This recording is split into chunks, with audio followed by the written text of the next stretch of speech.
अस्सलामुअलैकुम। हुसन अब्बास तव्हांजे ख़िदमत में हाज़िर आहियां। परवरदिगार खां दुआ आहे त इन मुसीबत मां, इन कोरोना जहिड़ी मुसीबत मां असांखे पार करे। वर्ल्ड हेल्थ ऑर्गेनाइज़ेशन जूं तमामु घणियूं तहक़ीक़ाती रिसर्च रिपोर्टूं साम्हूं अची रहियूं आहिनि। होटलुनि ते वेहण जो वॾे में वॾो नुक़सानु आहे, तमामु वॾो नुक़सानु आहे। उन करे पाण खे होटलुनि ते न वेहणु खपे। WHO रिपोर्ट में ॼाणायो आहे त कोरोना वायरस जेको आहे उहो थांवनि जे मथां 4 खां 5 कलाक ज़िंदा रहे थो।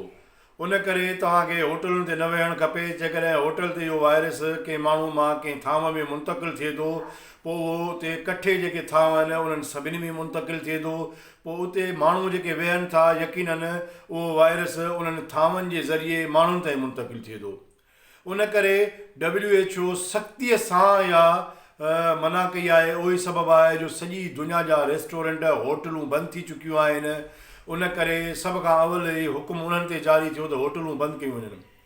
ज़रूरी न आहे त पाण होटलुनि ते वेहूं। होटलुनि ते वेहण जो पाण खे को फ़ाइदो बि कोन्हे। उन में पैसे जो ज़ियान आहे, मुआइशी ज़ियान आहे, वक़्त जो ज़ियान आहे। ऐं उते जेके माण्हू हॾु आराम थी वञे थो, पंहिंजा जेके ॿिया कमकारूं, धंधा दाड़ियूं, ज़मीन घर, उहे सभु मुतासिर थियनि था। उन करे ख़ुदा मुंहिंजी इहा तव्हांखे गुज़ारिश आहे त होटलुनि ते वेहणु बंदि कयो। उन जा शदीद नुक़सान आहिनि। इहो कोरोना वायरस जी जेका वॾे में वॾी जेका मुंतक़िली आहे उहा होटलुनि खां आहे। जेकॾहिं तव्हां होटल ते वेहणु बंदि कंदव त यकीनन तव्हां इन खे रोके सघो था।